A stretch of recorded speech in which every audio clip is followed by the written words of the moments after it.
வணக் வணக்கம். ஆம், மாணவர்களே. ஆறாம் வகுப்பு அறிவியல்ல நம்ம அழகு 4 பார்த்துட்டு இருக்கோம். யூனிட் 4. ஸோ லாஸ்ட் கிளாஸ்ல நம்ம இந்த food chain and food web இதெல்லாம் பத்தி பார்த்தோம். உணவு வலை, உணவு சங்கிலினா எப்படி இருக்கும், அதோடைய ஒரு சிமுலேஷன், ஒரு கேம் மாதிரி இருந்துச்சு. அதை நம்ம பார்த்தோம்.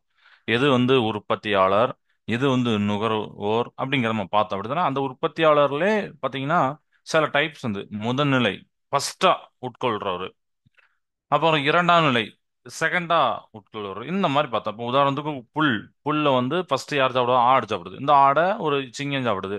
ஸோ இந்த மாதிரி கன்சூமர், அப்புறம் ப்ரொடியூசர்ஸ். அந்த புல்லு பார்த்தீங்கன்னா தனக்கு தேவையான உணவை தானே தயாரித்துக் கொள்கிறது. அப்போ அது ப்ரொடியூசர்ஸ். எப்படி பார்த்தோம்? இதெல்லாம் போக லாஸ்ட்ல ஒருத்தர் இருந்தார். யாரு? அவர் தான் கம்போசர்ஸ். ம் டீகம்போசர்ஸ் அப்படின்னு சொல்லுவோம்ல, அதாவது சிதைப்பவர்கள் அப்படிங்கறத நம்ம சொல்லியிருந்தோம். ஓகே, இதெல்லாம் உரமா மாற்றக்கூடிய தன்மை அதுக்கு உண்டு. ஓகே, இதெல்லாம் லாஸ்ட் கிளாஸ் வரைக்கும் பார்த்தோம். ஸோ இன்னைக்கு நம்ம பார்க்கக்கூடிய டாபிக் பார்த்தீங்கன்னா கழிவு மேலாண்மை, அதாவது that is waste management. First இந்த வேஸ்ட் மேனேஜ்மெண்ட்னா நம்ம அதை மேனேஜ் பண்றது. ஓகேவா? எதை மேனேஜ் பண்ணும்? கழிவு. கழிவுனா என்ன அப்படிங்கறத தெரிஞ்சுக்கிட்டு அதுக்கப்புறம் நம்ம அதை பார்க்கலாம். இப்போ நம்மளுடைய டே டு லைஃப்ல, நம்மளுடைய அன்றாட வாழ்க்கையில நம்ம என்ன பண்றோம்? நிறைய பொருட்களை யூஸ் பண்றோம். அப்படிதானே? இந்த பொருட்கள் ஆம், நிறைய விதமான வகைகளா இருக்கலாம். ம். சில இதை பார்த்தீங்கன்னா இப்போ பிளாஸ்டிக்ஸ், அதை நம்ம ஒண்ணுமே பண்ண முடியாது. ஒரு முறை யூஸ் பண்ணி தூரத்துக்கு போடும். அப்படிதானே? அப்போ இந்த வேஸ்ட்டை நீங்க தூரத்துக்கு போடுறீங்க. ஒரு பொருளை தூரத்துக்கு போடுறீங்க. எப்போ போடுறீங்க? அது எப்பவுமே ஓகே, இதுக்கப்புறம் அது தேவைப்படாது அப்படிங்கிறது கண்டிஷன். கரெக்டா? வேஸ்ட் அப்படிங்கிறது எப்போ சொல்லுவோம்? ஏதோ ஒரு மெட்டீரியலையோ ஏதோ ஒரு பொருளையோ நம்ம எப்போ சொல்றோம்னா, அது யூஸ் பண்ணிட்டோம், இதுக்கப்புறம் அது யூஸ் ஆகாது, used, but it is not wanted anymore, இதுக்கப்புறம் தேவைப்படாதப்பா அப்படின்னு சொல்றது. அப்படிதானே? ஸோ இந்த பொருள் உடைஞ்சிருக்கலாம். உடைஞ்சது நம்மளால இது பண்ண முடியாது. சில இது அப்படியே லேசா ஒரு பக்கம் எரிஞ்சிருக்கலாம். அப்புறம் அதோட பர்பஸ், அதை யூஸ் பண்ண முடியாம ஒரு இதா இருக்கலாம். ஸோ எப்படினாலும் இருக்கலாம். அப்படிதானே? அப்படி பார்க்கும்போது நம்ம எல்லாருமே சம்திங் வேஸ்ட்டை நம்ம நம்மளுடைய வீடை நம்ம நம்ம இதில் ஒரு கலாச்சாரம் உண்டு. பொங்கல் அப்படின்னு சொல்லிட்டு, பொங்கலுக்கு முத நாள் பார்த்தீங்கன்னா ஃபுல்லாக அந்த பழைய பொருள்லாம் அப்பதான் வீட்டை வெள்ளை அடிக்கக்காண்டி ஒரு ஒரு வாரத்துக்கு முன்னாடியே வெள்ளெல்லாம் அடிப்போம். அதில் பழைய பொருள்லாம் நம்ம எடுப்போம். அதுல தான் தெரியும் நம்ம வீட்ல எவ்வளவு பழைய பொருள் இருக்கு, எவ்வளவு யூஸ் பண்ணாத பொருளா இருக்கு. ஒரு காலத்துல தேடின பொருள்லாம் இப்ப கிடைக்கும், ஆனா இப்ப நமக்கு தேவைப்படாது. அப்படிதானே? திடீர்னு என்னைக்கோ படிச்ச நோட்டு இருக்கும், என்னைக்கோ ஏதோ புக்கில் வச்ச 10 ரூபா காயின் கிடைக்கும், 10 ரூபா நோட்டு ஏதாவது இருக்கும். இத மாதிரி நிறைய பொருள் நமக்கு தேவைப்படாது, ஆனா ஏன் வச்சிருக்கோம் அப்படிங்கறது நமக்கே தெரியுது. அப்படிதானே? சோ உடனே எடுத்து நம்ம அன்னை பாக்குற அன்னைக்கு அதுலயே சில இதை ஃபில்டர் பண்ணி வெளியில போடும். அப்போ ஒவ்வொருத்தரும் இப்படி போட போட இந்த என்விரான்மெண்ட்ல அந்த வேஸ்ட் கூடிக்கிட்டே இருக்கு. கரெக்டா? அந்த என்விரான்மெண்ட்ல வேஸ்ட் கூடிக்கும். அப்போ நீங்க என்விரான்மெண்ட, சூழ்நிலையை பாதுகாக்கணும்னா நீங்க இந்த வேஸ்ட்டை ரெடியூஸ் பண்ணணும், குறைக்கணும், மேனேஜ் பண்ணணும். சரியா? சரியாக மேனேஜ் பண்ணணும், ரீசைக்கிள் பண்ணணும், மறுசுழற்சிக்கு பண்ணணும். சரியா? சோ எந்த அளவுக்கு மறுசுழற்சிக்கு யூஸ் பண்றோம் அப்படிங்கறத வச்சு இந்த கழிவு மேலாண்மை இருக்கு. இப்ப புரிஞ்சா நம்ம என்ன பண்றோம், எதனால இது இந்த ப்ராசஸ் வந்திருக்குன்னு சொல்லிட்டு. சரியா?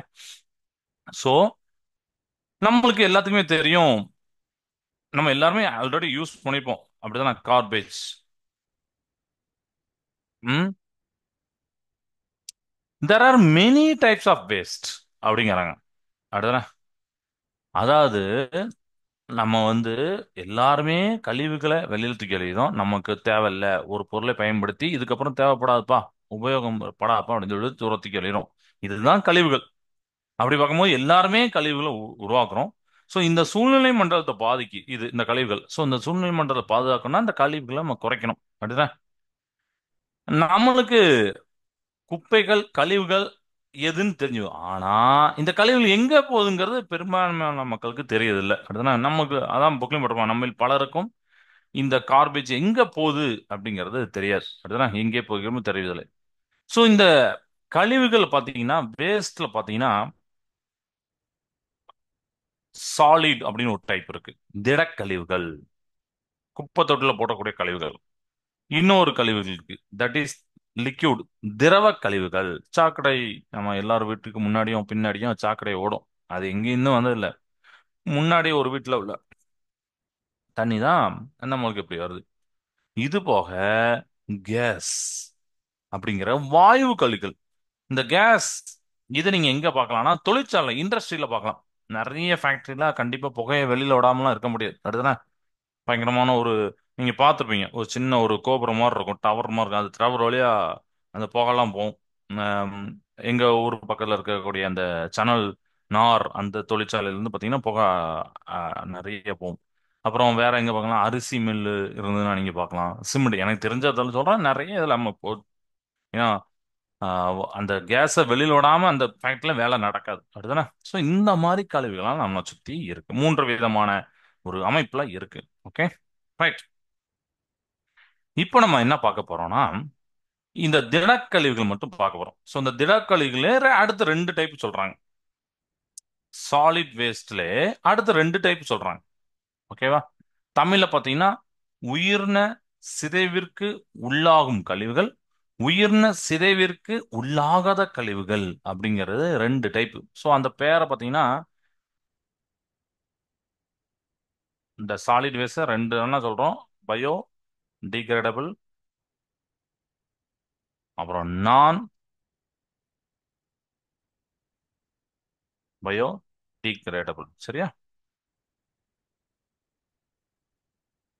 பயோடிகிரேடபிள்னா உயிர்ன சிதைவுக்கு. நீங்க ஒரு பழத்துள்ளியை சாப்பிட்டு போட்டீங்கன்னா ஒரு வாரத்துல இருக்காது, இன்னொரு 10 நாள்ல அது இருக்காது. அப்படின்னா மண்ணில் அரிச்சு அது டைஜஸ்ட் ஆயிடும். பட் அதுவே அதே இடத்துல ஒரு கிளாஸையோ ஒரு பிளாஸ்டிக் போட்டீங்கன்னா அது அப்படியே தான் இருக்க போகுது. ஒரு பேனா மூடி, நம்மளுடைய பேனா மூடி போட்டால் கூட பல வருஷம் கூட மண்ணுக்கு அடியில் வேணா போயிருக்கோம்னா டைஜஸ்ட் ஆயிருக்காது. ரைட்டா? ஸோ இந்த மாதிரி கழிவுகள்லாம் இருக்கு அப்படிங்கிறதான் நம்ம பார்க்குறோம். நம்ம சாப்பிட்ற சாப்பாடு, அதில் உள்ள கழிவுகள் பத்து எல்லாமே வந்து பயோடிகிரேடபிள சேருது. Okay, right. ஸோ இதுக்கு சம்மந்தப்பட்ட ஒரு வீடியோ பார்த்துட்டு நம்ம ஃபர்தரா ஒரு சிமுலேஷன் இருக்கு, அதையும் பார்க்கலாம். ஃபர்ஸ்ட் இந்த வீடியோ மட்டும் பார்த்தலாம். ஒன் செகண்ட், இந்த வீடியோ ஷேர் பண்ணுறேன்.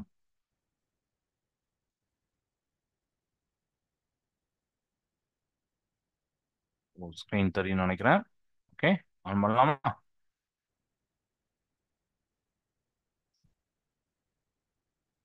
வேஸ்ட், அதை நம்ம பார்க்க போகிறோம். பயோடிகிரேடபிள், நான் பயோடிகிரேடபிள்.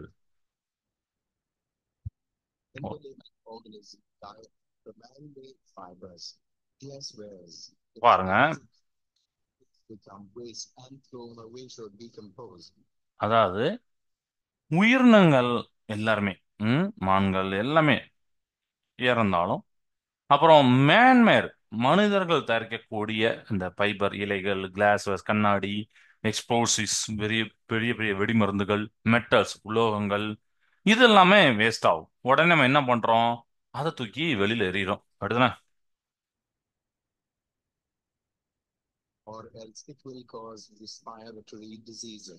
ஸோ அது என்ன சொல்லியிருக்காங்கன்னா, இந்த வேஸ்ட்டை நீங்க வெளியில எறியும் போது சாதாரணமா வேஸ்ட் தானே சார் அப்படின்னு நம்ம நினைப்போம். அப்படி கிடையாது. அதனால நோய்கள் உண்டாகும்.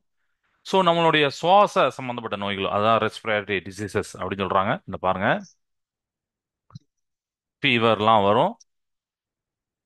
ஸ்கின் இச்சஸஸ், நம்மளுக்கு நிறைய பேருக்கு தோல் அலர்ஜி அப்படிங்கலாம் வரும். நீங்க அது நிறைய பேர் அஃபெக்ட் ஆயிருக்கும் நம்மளுக்கு. சரியா?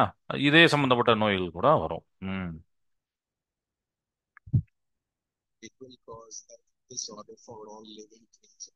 ஸோ பூமியில வாழக்கூடிய நாம குப்பைகளை எரிஞ்சிடறோம்னு வச்சுக்கோங்களேன், நாம மட்டும் இல்ல, நம்ம வீட்டு பக்கத்துல உள்ளவங்களுக்கும் உயிரினங்களுக்கும் அப்படியே இந்த நோய்கள் பரவும். சரியா?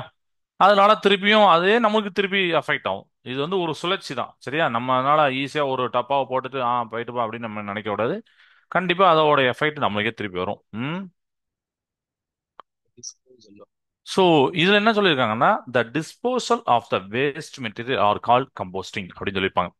அதாவது வேஸ்ட் மெட்டீரியல்ல நீங்க தூரத்துக்கு எறிறீங்க, அதுதான் நம்ம வந்து என்ன சொல்றோம் அப்படின்னா கம்போஸ்டிங் அப்படின்னு சொல்றோம். இதுல பார்க்கலாம், இதுல வந்து எல்லாமே டையன் அனிமல்ஸ், அப்புறம் மரக்கட்டை இதெல்லாம் இருக்கும்.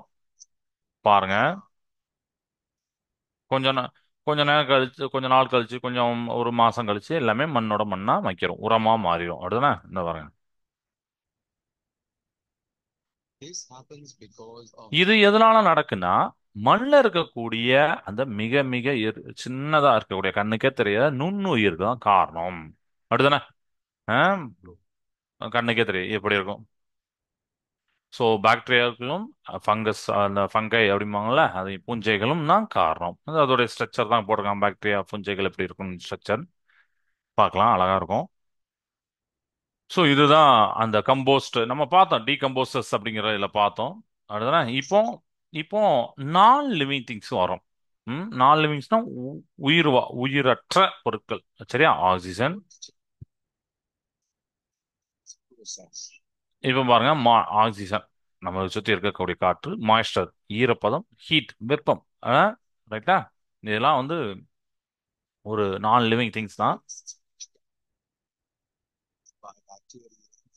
ஸோ இந்த பயோடிகிரேடபிள் வேஸ்ட் அப்படின்னா என்னத்தனா, it can be decomposed easily. சரியா? அதாவது சிதைவிற்கு சிதைவிற்கு உட்படும். அதான் பயோடிகிரேடபிள் உயிரின சிதைவு. அதாவது நம்ம ஆல்ரெடி சொன்னேன், உயிரின சிதைவுக்கு உட்படும், உயிரின சிதைவுக்கு உட்படாது. இது உயிரின சிதைவு. அதுக்கு காரணம் ஃபேக்டரியாக்கள், பூஞ்சைகள் அப்படின்னு நம்ம சொல்லலாம். நம்ம பார்த்துருக்கோம் ஆல்ரெடி. அப்படிதானே? அப்ப நான் பயோடிகிரேடபிள் என்ன சார்? உயிரின சிதைவுக்கு உட்படாதன்னா என்ன சார்? அது பார்த்தீங்கன்னா, இட் cannot பி டீகம்போஸ்டு. அதாவது பாக்டீரியாக்கள் சிதைவுக்கு உட்படாதது. நீங்க ஒரு மெட்டலை போட்டா பாக்டீரியால சிரிச்சு வாழ முடியாது. சரியா? ஒரு கண்ணாடியை போட்டா பாக்டீரியா அதை வந்து சாப்பிட்டு வாழ முடியாது, சாப்பிடாது. அப்படிதானே? ஸோ அதெல்லாம் நான் பயோடிகிரேடபிள். ஓகே, இது அப்படி பாருங்க, நோட்ஸ் மாதிரியே இருக்கும்.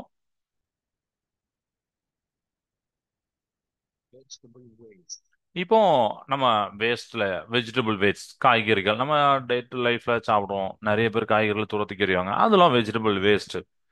இது லீவ் பேட்ஸ் அப்படின்னா, மரங்கள்ல இருந்து கண்டிப்பா அதே இலைகள் இருக்க போற கிடையாது. உதிரும், அப்புறம் திருப்பி வளரும். லீவ் பேட்ஸ். ஸோ உயிரினங்கள், ஆர்கனிசம்ஸ், உயிரினங்கள். அதுவும் டை ஆகும். பேப்பர் கசக்கி தூரப்பட்டு எழுதி தூரப்படும், இன்னும் சும்மா வேஸ்டா போடும். நியூஸ் பேப்பர் அன்றாடம் பல கோடி நியூஸ் பேப்பர் வந்துட்டு தான் இருக்கு, தூர தான் போடுறோம். அடுத்தனா பேப்ரிக்ஸ். இதெல்லாம் பாத்தீங்கன்னா ஈஸியா மைக்ரோப்ஸால கம்போஸ் ஆகும். சரியா? டீகம்போஸ் ஆகும். ஓகே. ஸோ இதை உங்களுக்கு தெரிஞ்சு இப்போ நான் பயோடிகிரேடபிள் பார்க்கும். மெட்டல்ஸ், கிளாஸ்வேர்ஸ், பிளாஸ்டிக்ஸ், இதெல்லாம் நீங்க பார்க்கலாம். இதெல்லாம் பாக்டீரியாக்களால் மக்க செய்யாது.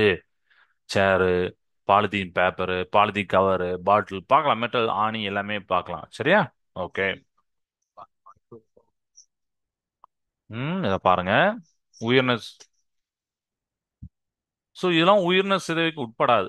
அப்ப இது என்ன சார் பண்ணலாம்? அடுத்துதான் நம்ம புக்ல 3R பிரின்சிபல் கொடுத்துருப்பாங்க. ஆக்சுவலா அது 5R வரும். அது ஃபர்ஸ்ட் 3Rன்னு சொல்லிட்டு அடுத்து 2 சொல்லியிருப்பாங்க. ஸோ ரீசைக்கிள் அப்படிங்கிற ஒரு மெத்தட் இருக்கு. ரீசைக்கிள் அப்படின்னு என்னன்னா, நீங்க திரும்பி சுழற்சி பண்ணலாம், திரும்ப அதை யூஸ் பண்ணலாம்.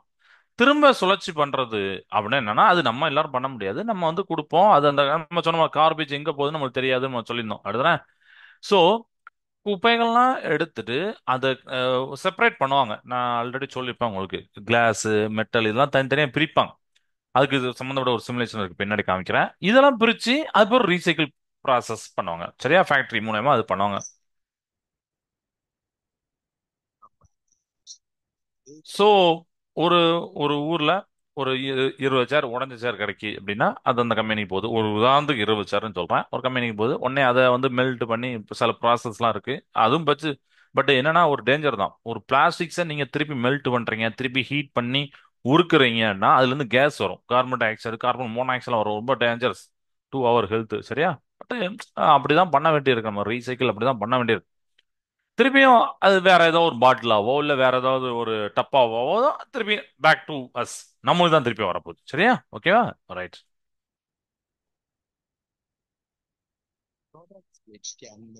இந்த ரீசைக்ளிங் சிம்பிளை நீங்க பார்த்துருப்பீங்க. ஓகேவா? Melting plastics.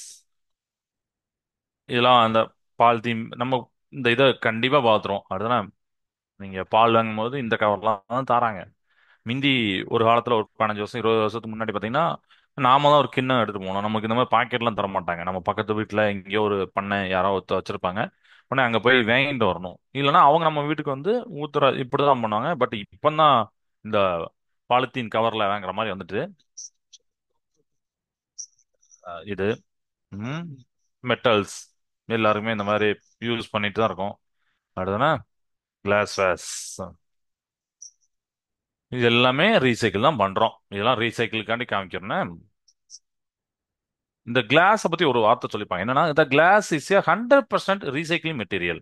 அதாவது மற்றதை விட மற்றதையாவது சில இது பண்ண முடியாது. ஒரு 80% தான் பிளாஸ்டிக்ஸ், எல்லா பிளாஸ்டிக்ஸையும் ரீசைக்கிள் பண்ண முடியும். ஏன்னா அதுலயும் இருக்கு, குவாலிட்டி இருக்கு, ரெசின் கோடு அப்படின்னு இருக்குல்ல. ஸோ அதனால நம்ம வந்து எல்லாத்தையும் ரீசைக்கிள் பண்ணிட முடியாது. சில இதை மட்டும்தான் ரீசைக்கிள் பண்ண முடியும். அதே மாதிரி இப்போ இன்னைக்கு ஒரு ப்ராடக்ட் இருக்கு, இதை ரீசைக்கிள் பண்ணனா இதே குவாலிட்டியில் வராது, கொஞ்சம் குறைஞ்ச குவாலிட்டியில் வரும். சரியா? அப்படிதான். அப்போ ஒவ்வொரு மட்டும் ரீசைக்கிள் பண்ணும்போது குறைஞ்சதா தான் போகும், அதோடைய குவாலிட்டி தரம் வந்து குறையும். கிளாஸ் தான் இருக்கையில பார்த்தீங்கன்னா 100% ரீசைக்கிளிங். ஏன்னா அதில் பார்த்தீங்கன்னா உங்களுக்கு தெரியும், கிளாஸ் அதை உருக்கி திருப்பி ஒரு கிளாஸா மாத்துறதுக்கு ஒரு ஒரு நல்ல ஒரு ஃபீச்சர்ஸ் இருக்கு அதுல. ம் அதான் போட்டிருக்காங்க 100% ரீசைக்கிள்டு. சரியா?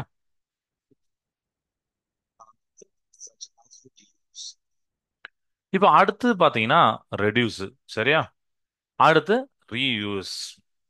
இப்போ ரீசைக்கிள் என்னன்னு தெரிஞ்சு, மறுசுழற்சின்னு தெரிஞ்சு. ரெடியூஸ்னா குறைக்கிறது, பயன்பாட்டை குறைக்கிறது. நான் எதுக்கு எடுத்தாலும் நம்ம வீட்டில் பைக் எடுத்துட்டு பக்கத்தில் உள்ள கடைக்கு போகிறோம், எதுக்கு எடுத்தாலும் ஒரு பைக் எடுத்து சுத்துறோம். இந்த மாதிரி நிறைய விஷயங்கள் நம்ம சும்மா சும்மா பண்ணிட்டு இருக்கோம். அதே மாதிரி அதையும் குறைக்கும். அதே மாதிரி எங்க எடுத்தாலும் ஒரு பாலித்தீன் பேப்பரையோ இல்லைன்னா பாலித்தீன் கவரு இந்த மாதிரி பிளாஸ்டிக் பேக்ஸ் இந்த மாதிரி வாங்குறத குறைக்கணும். சரியா? இது ஒன்று. ரீயூஸ், இது வந்து ஒரு தடவை வாங்கிட்டு அப்படியே டக்குன்னு தூர போட்டுறாம மறுபடியும் மறுபடியும் யூஸ் பண்ற மாதிரி நீங்க வச்சுக்கிட்டீங்கன்னா குப்பை அந்த அளவுக்கு சேராது. ஓகேவா? அதெல்லாம் சொல்லியிருப்பாங்க. ரீசைக்கிள் நம்ம ஆல்ரெடி பார்த்தோம். இதை தான் நம்ம புக்ல 3R அப்படின்னு சொல்லியிருப்பாங்க. சரியா? 3R தெரியுதா ஏன்னு? Reduce, reuse, recycle. Okay. So so இந்த 3R பிரின்சிபலை நம்ம வந்து யூஸ் பண்ணா நம்மளுடைய என்விரான்மெண்ட்டுக்கு நல்லது. நம்மளுடைய அடுத்த ஜெனரேஷனுக்கு நம்மளால இப்போ இருக்கிற ஒரு அழகான ஒரு 100% இருக்கக்கூடிய, இப்பவுமே நிறைய கம்மியாயிட்டு, ஒரு உதாரணத்துக்கு இப்போ இருக்கிற 100% சொன்னாலும் இந்த 100% நம்மளால கொடுக்க முடியாட்டாலும் ஒரு 85% அழகான ஒரு பூமியாவது அடுத்த தலைமுறைக்கு கொடுக்கணும். நாமளே நம்ம எல்லாத்தையும் வேஸ்ட் பண்ணிட்டு ம், எல்லாத்தையும் இது பண்ணிட்டு நம்ம வந்து கொடுக்க முடியாது. கரெக்டா? ஸோ இதை தான் அவங்க வந்து இதில் சொல்லியிருப்பாங்க. Okay, right. ஸோ இப்போ உங்களுக்கு இதை பத்தி எல்லாமே ஒரு ஓவரால் தெரிஞ்சுக்கணும். ஓகே, ரைட், இப்படிதான் சொல்றாங்க அப்படின்னு சொல்லிட்டு. ஓகேவா? ஸோ இப்போ பயோடிகிரபிள், நான் பயோடிகிரபிள், அப்புறம் 3R பிரின்சிபல்ஸ் எல்லாமே உங்களுக்கு வந்து ரீசைக்கிள், ரீயூஸ், மறுசுழற்சி, எல்லாத்தையும் நான் சொல்லிட்டேன். இப்போ ரீயூஸ், ரெடியூஸ் அப்படின்லாம் நான் சொல்லிட்டேன். அதாவது குறைக்கணும், அந்த நீங்க பயன்படுத்துறத குறைக்கணும். ரீயூஸ்னா மீண்டும் பயன்படுத்தணும். சரியா? இது போக ரெண்டெண்ணா சொல்லியிருப்பாங்க நம்ம புக்கில். அது நீங்க செவன்த்ல நல்லா படிப்பீங்க. அதை வந்து உரமாக மாற்றுதல் அப்படிங்கிறது சொல்லியிருப்பாங்க. அப்புறம் எரித்து சாம்பலாக்குதல். எரித்து சாம்பலாக்கு ரொம்ப ரொம்ப டேஞ்சர் தான். பட் அது ஒரு மெத்தடா அவங்க சொல்லியிருக்காங்க. சரியா? நிறைய பெரிய ஹையான ஒரு டெம்பரேச்சர்ல போட்டு எரிக்கக்கூடியதை அவங்க சொல்லியிருப்பாங்க. Okay, right. ஸோ இது வரைக்கும் உங்களுக்கு புரியுது. இப்போ இந்த டாபிக் சம்மந்தப்பட்ட ஒரு சிமுலேஷனை காமிக்கிறேன். இப்போ உங்களுக்கு அண்டர்ஸ்டாண்ட் ஆயிட்டனால இது கொஞ்சம் ஈஸியா இருக்கும். நான் இப்போ காட்டுறது.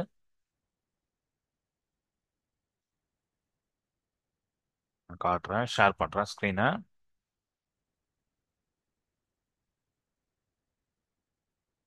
ஓகே. இப்போ பார்த்தது ஞாபகம் இருக்கா? Save the environment. இப்போ ஒரு பையன் நிற்கான். ரெண்டு டப்பா, ரெண்டு குப்பை தொட்டி ஒன்று சைடில் இருக்கு. ஒன்று வந்து ஊதா கலர்ல, இன்னொன்று வந்து கிரீன் கலர்ல இருக்கு. ஒன்று வந்து பார்த்தீங்கன்னா பயோடிகிரபிள், இன்னொன்று நம்ம நான் பயோடிகிரபிள். ஸோ உயிரின சிதைவுக்கு உட்படும், உயிரின சிதைவுக்கு உட்படாது. இப்போ இங்க இருக்க சைடில் நான் இந்த பழத்தொலியை கிளிக் பண்றேன். இது என்னது?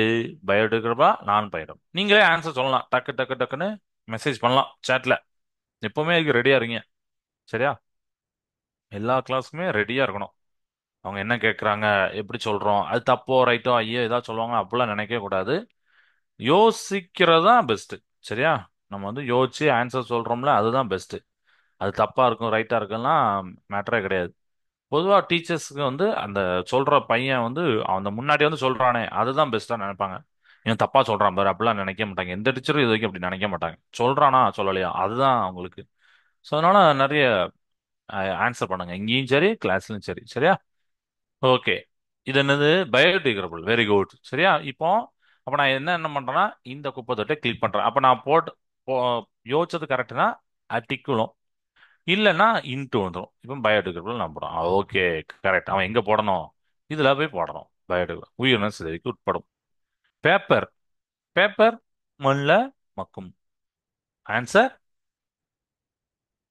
எஸ்.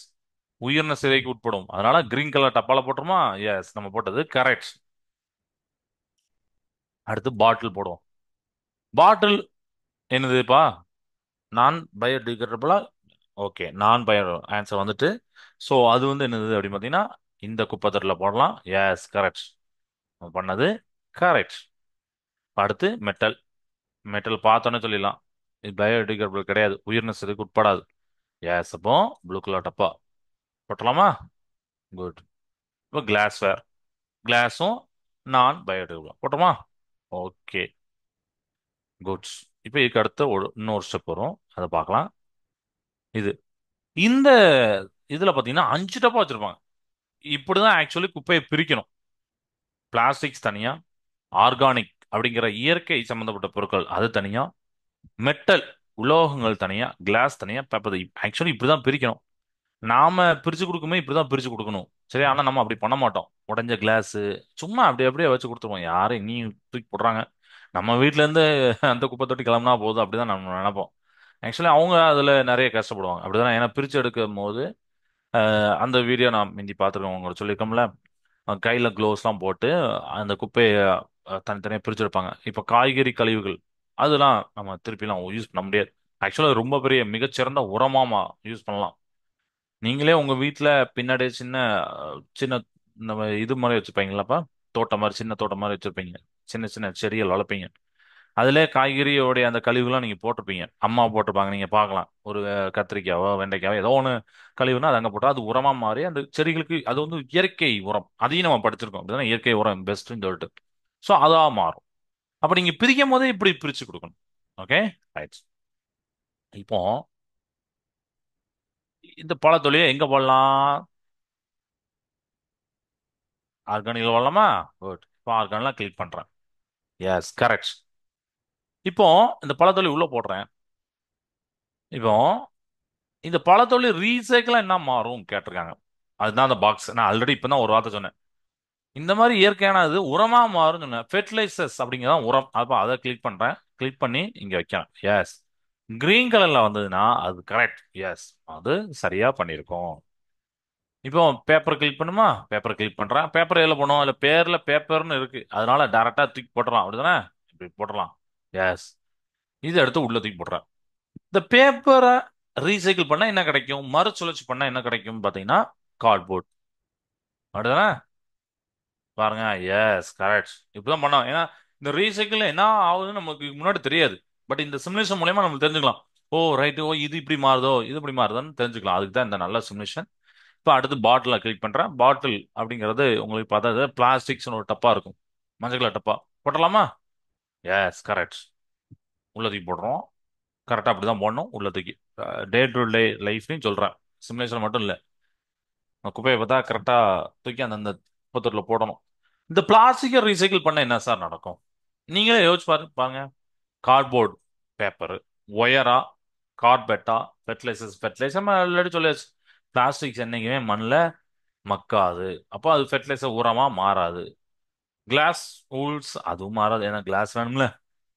இப்போ என்னதான் மாறும்? கார்பெட்ஸ். Very good. கார்பெட்ஸா மாறும். இந்த இருக்கலாம். தரை விரிப்பா யூஸ் பண்ணாங்களா? எஸ். நீங்க கொடுக்குற பிளாஸ்டிக்ஸை ரீசைக்கிள் பண்ணி அந்த கார்பெட்ஸ் தயாரிக்கிற இதுல அவங்க யூஸ் பண்ணிக்கிறாங்க. சரியா? ஏன்னா கார்பெட்ஸ் வந்து நமக்கு உணவு சம்மந்தப்பட்டது இல்ல, காலில் கிடக்கிறதும் அடுத்ததான். ஆமா, அதனால அதை நம்ம வந்து இது பண்றோம். ரீசைக்கிள் பண்ணாலும் அதுல ரொம்ப பெரிய குவாலிட்டி தேவையில்லை, இருந்தாலும் யூஸ் பண்றோம். ஆனாலும் இந்த இடத்துல இன்னொன்னு நல்லா ஞாபகம். நீங்க ஒரு பிளாஸ்டிக் டப்பாவை பெருசா டப்பாவை பாக்குறீங்க, இதுதான் பிளாஸ்டிக்ஸ் அப்படின்னு நினைப்பீங்க. ஆனாலும் இந்த பிளாஸ்டிக் துகள்கள் மைக்ரோ பிளாஸ்டிக்ஸ்பாங்க, நம்ம கண்ணுக்கே தெரியாத சின்ன சின்ன துகள்கள், லட்சக்கணக்கான கோடிக்கணக்கான துகள்கள் இருக்கும். நீங்க நம்மளுடைய இப்ப கையில தொட்டுட்டு உடனே அது கீழே வச்சுட்டு அடுத்து ஏதோ ஒன்று சாப்பிட்றோம்னா அதுல ஒரு 20 பார்ட்டிகள் உட்கார்ந்துருக்கும். சரியா? உட்கார்ந்துருக்கும். சின்ன பிள்ளைலாம் பார்த்தீங்கன்னா பிளாஸ்டிக் இதுதான் போகுது, டாய்ஸ்லாம் கிடைக்கும். வேற வழி இல்லாம அதுதான் வாங்கி கொடுக்க வேண்டியிருக்கு. அப்ப என்ன பண்ணுவோம், அந்த பிள்ளைகள் வாயில தூக்கி வைக்கும். மிந்தி நாங்க படிக்கிற காலத்துல, நாங்க சின்ன பையனா இருக்கிற காலத்துலலாம் பிளாஸ்டிக்ஸ் அந்த அளவுக்கு இருக்காது, இருக்கவே இருக்காது. மரக்கட்டை ஜாமான் இருக்கும். அதுதான் வந்து விளாடும். இல்லைன்னா தெருவில் உட்காந்து எப்போ பார்த்தா நண்பர்களோட விளாடும். அதுதான் இருக்கும். ஆனா இப்போ அப்படி இல்லை. நமக்கு சோசியல் அந்த மாதிரி பண்பு குறைஞ்சிச்சு. லோன்லினஸ் அப்படிதான் வருது. தனியா வாழ்ற மாதிரி அப்படிதான் இருக்கு. அப்போ இந்த டாய்ஸ் வாங்கி கொடுக்கும்போது இந்த பிள்ளைகள் அதை வாயில வைக்க நம்ம என்ன நினைப்போம், ஒரு ஒரு பொம்மை தானே அப்படின்னு நினைப்போம். ஆனா அந்த பொம்மைக்குள்ள ஒரு 20 லட்சம் பிளாஸ்டிக் துகள்கள் இருக்கும். மைக்ரோ பிளாஸ்டிக்ஸ் அடிப்பாங்க. அது உடலுக்குள்ள போகும். அது ஆக்சுவலா தண்ணியில சேருது. நம்ம குடிக்கிறோம், நீங்க குடிக்கிற தண்ணியில, நான் குடிக்கிற தண்ணியில, எல்லாரும் குடிக்கிற தண்ணியில சேருதுன்னு சொல்றாங்க. சேருது. சாப்பிடக்கூடிய உணவுல சேருது அப்படின்னு சொல்றாங்க. சோ அந்த வார்த்தையை நீங்க இந்த இடத்துல ஞாபகம் வச்சுக்கணும். அப்ப அதை எப்படி எந்த அளவுக்கு நெக்லெக்ட் பண்ணணும். கரெக்ட் தானே? ஏன்னா பிளாஸ்டிக்ஸ் உடம்புல அது என்ன சார் பண்ண போகுது அப்படின்னு நினைக்க கூடாது. உடல்லையும் போய் அது ஒட்டிக்கிடும். உடல் அந்த உடல் பாதைகளை ஒட்டிக்கிறோம். குடல்லாம் இருக்குல்ல, அந்த பாதையில ஒட்டிக்கிறோம். நாளாக நாளாக நம்மளுக்கு எந்த அளவுக்கு நம்ம யூஸ் பண்றோம் அந்த பிளாஸ்டிக்ஸை அடிக்கடி. எப்போ பார்த்தாலும் ஒரு கூல் ட்ரிங்க்ஸ் வாங்குறோம், அடிக்கடி இந்த பிளாஸ்டிக் வாட்டர்ல கேன்ல தண்ணி குடிக்கிறோம், இல்ல பிளாஸ்டிக் சம்பந்தப்பட்டதுலேயே உணவு வாங்கி சாப்பிட்றோம்னா வெரி டேஞ்சரஸ். அது சொல்லி தெரிய வேண்டியது இல்லை. அப்படிதான் நல்லா தெரியும். ஓகே. இப்போ அடுத்து மெட்டல். மெட்டல் போலாமா? மெட்டல் பேர்ல இருக்கு உலோகம். ஸோ உலோகம் இந்த பாக்ஸை எடுக்கலாமா?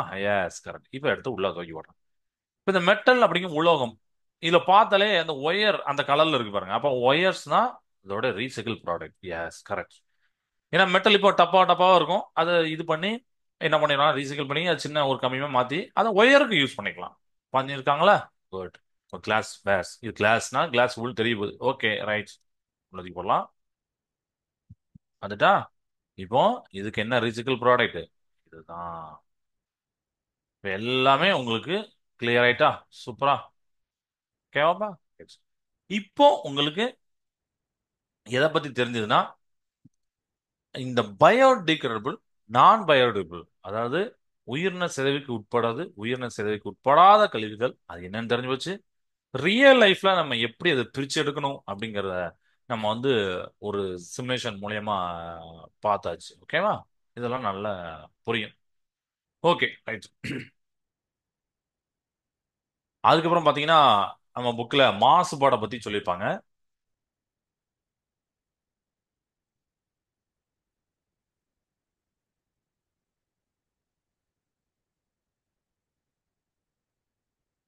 மாசுபாடு அப்படின்னா பொல்யூஷன்.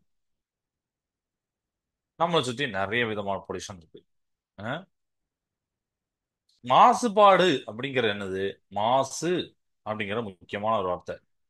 அடுத்தானே பொல்யூஷன் அப்படிங்கிறது தூய்மையா இருக்கிற இடத்துல நம்ம வந்து என்ன பண்றோம், அதை வந்து யூஸ் பண்ண முடியாத நிலைமைக்கு கொண்டு போறதுதான் மாசுபாடு. மாசுபாடு அடைகிறது அப்படின்னு சொல்றோம்ல. சோ சுற்றுச்சூழல்ல தேவையற்ற தீங்கு விளைவிக்கக்கூடிய பொருட்கள் சேர்வதால் இந்த நம்மளுடைய சுற்றுச்சூழல் மாசு அடைகிறது. அப்ப இந்த பொருட்கள் சேர்வதால அந்த சுற்றுச்சூழலோட தன்மையே மாறுது. இதை தான் நாம வந்து மாசுபாடுன்னு சொல்றோம். சுற்றுச்சூழலுடைய தன்மை மாறுபடுகிறது.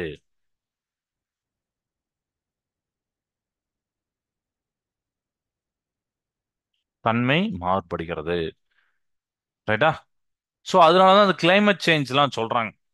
நம்மளுக்கு கிளைமேட் சேஞ்ச் இப்ப நடக்கா.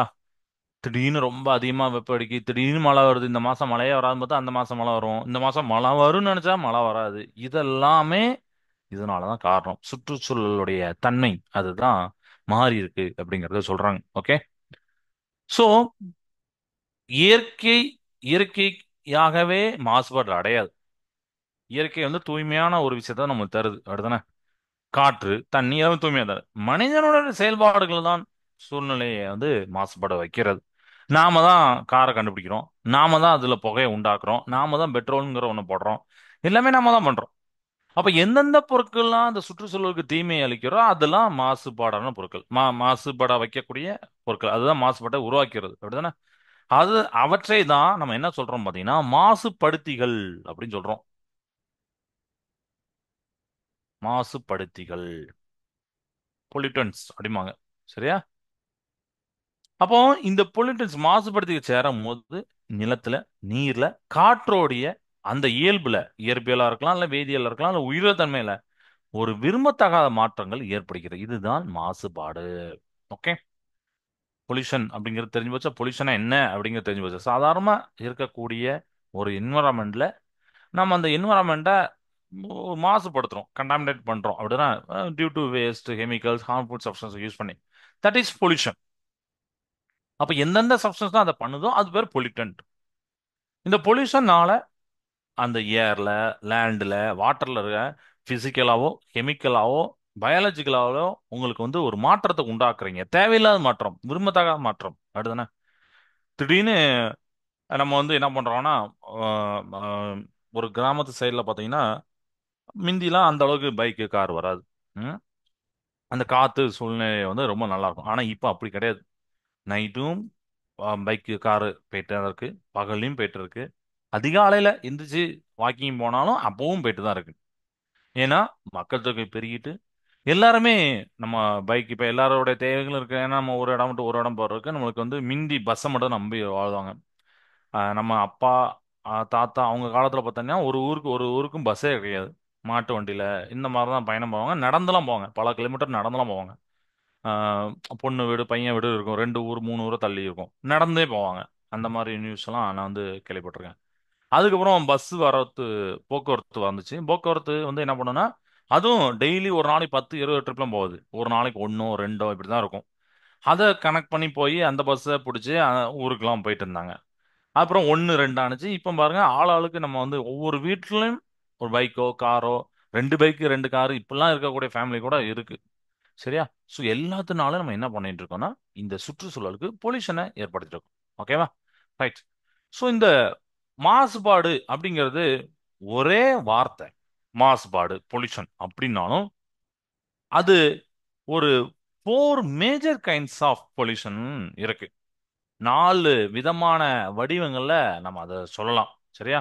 மாசுபாட்டுடைய 4 முக்கியமான வகைகள் அப்படிங்கிறது என்னெல்லாம்னா, இங்கே போட்டுக்கிறேன். மாசுபாடு பார்த்தீங்கன்னா, காற்று மாசுபாடு, ஏர் பொல்யூஷன்.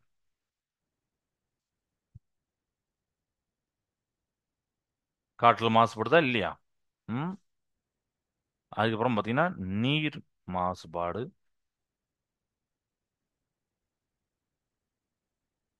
அதுக்கப்புறம் நில மாசுபாடு, ஸோ வாட்டர் பொல்யூஷன். ஓகே. இது லேண்டு பொல்யூஷன் மாசுபாடு. அடுத்து பார்த்தீங்கன்னா, ஒலி மாசுபாடு, சவுண்ட் பொல்யூஷன். இப்போ இது ஆக்சுவலி இந்த டாபிக் நம்ம அடுத்த கிளாஸ் பார்க்க போறோம். இது கொஞ்சம் ஒரு ஒரு இது 1/4 மணி நேரம் கிட்ட போகும். சரி, அதை நான் அடுத்த கிளாஸ்ல சொல்றேன். இதுக்கு சம்மந்தப்பட்ட ஒரு வீடியோ இருக்கு, அதை நம்ம அடுத்த கிளாஸ்ல காமிக்கிறேன். காமிச்சிட்டு இந்த டாபிக்கை நடத்துறோம். இந்த டாபிக் இந்த யூனிட் முடிஞ்சிரும். அப்புறம் அடுத்த கிளாஸ்ல ஒரு யூனிட் டெஸ்ட். சரி, இந்த யூனிட்டுக்கு சம்மந்தப்பட்ட ஒரு 10 1 மார்க் டெஸ்ட் நம்ம அடுத்த கிளாஸ் வைக்கலாம். ஓகே, இதை பத்தி அடுத்த கிளாஸ் டீட்டெயிலாக பார்க்கலாம். பட் ஒரு இன்ட்ரடக்ஷன் மட்டும் கொடுத்தேன். இப்போ மாசுபாடு அப்படிங்கிறது நாம பார்த்தீங்கன்னா, ஒரு வார்த்தையால சொன்னாலும் நம்ம இந்த மாதிரி வகைகளை நம்ம தெரிஞ்சுக்கணும். ஏன்னா எல்லா இடத்துலையும் எல்லா விதமான வடிவங்களையும் அது வருது. ஓகே சார், மாசுபாடுன்னு சொல்லிட்டு ஒரே வார்த்தையை நம்ம தள்ளிட கூடாது. ஓகே, அதுப்பா பொல்யூஷன் ஆகுதுப்பா அப்படின்னு நினைக்க கூடாது. வேற வேற விதமா வடிவங்களும் இருக்கு. காற்று மாசுபடுது. அப்போ காற்று சம்பந்தப்பட்ட நம்ம என்ன பண்றோம்? காற்று நம்ம சுவாசிக்கும், அப்போ சுவாசம் சம்பந்தப்பட்ட நோய்கள்லாம் வரப்போகுது. நீர், நீர் இல்லாம உலகே அமையாது. நாம உயிர் வாழ்றதுக்கு நீர் தான் தேவை. அப்ப அது மாசுபடுது. நில மாசுபாடு, ஆல்ரெடி இவ்வளவு நேரம் நம்ம கொஞ்சம் பார்த்தோம். வேஸ்ட் மேனேஜ்மெண்ட், சாலிட் வேஸ்ட் தான் பண்றோம். நிலத்தை தானே பிளாஸ்டிக்ஸ் பாலித்தீன் எல்லாத்தையுமே தூக்கி எறியும். அப்ப நிலம் மாசுபடுது. விலங்குகள்லாம் அதை உணவா உட்கொள்ளி அதோட வயித்துல எவ்வளவு டன் பிளாஸ்டிக்ஸ் தான் சேர்ந்துரும் அப்படின்னு நியூஸ்லாம் வந்திருக்கு. அப்படிதான் வந்துட்டு தான் இருக்கு டே டு லைஃப். பட் அது எந்த அளவுக்கு அவேர்னஸ் நம்ம பண்றோம் அப்படிங்கிறதான் பார்க்கணும். ஒலி மாசுபாடு இப்போ எல்லா இடத்துலயும் தான் இருக்கு. கிராமம் நகரம்னு பார்க்காம எல்லா இடத்துலயும் சும்மா ஹாரன் அடிச்சு போட்டு போயிட்டே இருக்காங்க. எவ்வளவு பெரிய பயங்கரமான சவுண்ட் வச்சுலாம் போயிட்டே இருக்காங்க. பயங்கரமான சவுண்டை வச்சு பாட்டு கேட்குறாங்க. ஒரு கல்யாணம் ஏதோ ஒரு வீடுனா உடனே இப்போ 2 ஊருக்கு கேட்குற மாதிரி சவுண்டை வச்சு பண்றாங்க. அது படிச்சவங்க அப்படிதான் பண்ணுறாங்க, படிக்காதவங்களும் அப்படிதான் பண்றாங்க, எல்லாரும் அப்படிதான் பண்றாங்க, பணக்காரன் பண்றாங்க, எல்லாரும் அப்படி பண்ணாங்க. ஸோ இது எல்லாமே ஒலி மாசுபடுது. அப்ப இந்த ஒவ்வொரு மாசுபாடையும் நீங்க தெரிஞ்சுக்கிட்டு காற்று மாசுபாடுக்கு என்ன எப்படி நெக்லெக்ட் பண்ணலாம், அதை எப்படி தவிர்க்கலாம், நீர் மாசுபாடை எப்படி நம்ம அவேர்னஸ் கொடுக்கலாம், எப்படி தவிர்க்கலாம் அப்படிங்கிறத நம்ம தெரிஞ்சுக்கணும். ஓகே. ஸோ இதெல்லாம் வந்து பாத்தீங்கன்னா அஹ், ஒரு ஒரு என்ன விஷயம் அப்படின்னா எல்லாருமே ஏதோ ஒரு புக்ல ஒரு ஒரு டாபிக்கா படிக்கிறோம் அவ்வளவுதான். அதுக்கப்புறம் மறந்தே போயிடும். சிக்ஸ்த் தாண்டினா அவ்வளவுதான். செவன்த்ல இந்த டாபிக் எல்லாம் சுத்தம், அப்ப இந்த டாபிக் மறந்தே போயிடும். பட் அது எல்லாமே ஸ்டூடெண்ட்ஸும் சரி எல்லாருமே நம்ம அது பண்ணோம், ஃபாலோ பண்ணோம். ஓகே, இப்படிதான் நம்ம எதையுமே மாசுபடுத்தக்கூடாது. மாசுபடுத்தவங்ககிட்ட அதை இன்ஃபார்ம் பண்ணணும், வார்னிங் பண்ணணும், அவேர்னஸ் கொடுக்கணும். நம்ம தம்பிட்டு தங்கச்சிட்டு சொல்லணும், இப்படி பண்ணக்கூடாது, பிளாஸ்டிக்ஸை குப்பைத்தொட்டில் போடு, இந்த மாதிரி எல்லா விஷயத்தையும் சொல்றதுக்கு தான் நம்ம படிக்கணும் தவிர 2 மார்க்கு 3 மார்க்கு அது படிக்கல. ஓகே, இதையும் தெரிஞ்சு வச்சுக்கோங்க. சரி, இன்னைக்கு கிளாஸ் தான் இது வரைக்கும் போதும். எதுவும் டவுட் இருக்கா? இன்னைக்கு நடத்தின என்னென்னலாம் லாஸ்ட் டைம் சொல்றேன். மாசுபாடு பார்த்தோம், அந்த மாசுபாடோட வகைகள் இன்ட்ரெஸ்ட் கொடுத்துருக்கேன். அடுத்த கிளாஸ் பார்க்க போறோம். அதுக்கப்புறம் பார்த்தீங்கன்னா சாலிட் வேஸ்ட் மேனேஜ்மெண்ட், அதாவது திடக்கழிவு மேலாண்மை. நம்ம அதுல ரெண்டெண்ணா இருக்கு: உயிரின சிதைவு, உயிரற்ற சிதைவு. உயிரின சிதைவுக்கு உட்படாத சிதைவு அப்படி சொல்லிட்டு அதை நம்ம ஒரு வீடியோ பார்த்தோம், சிமுலேஷன் பார்த்தோம். அதுக்கப்புறம் 3R பிரின்சிபல்: மறுசுழற்சி, ரீயூஸ், ரெடியூஸ், இதை பத்திலாம் பார்த்தோம். Okay, right. இதை நம்ம மீதியெல்லாம் வீட்டில் போய் ரீட் பண்ணுங்க.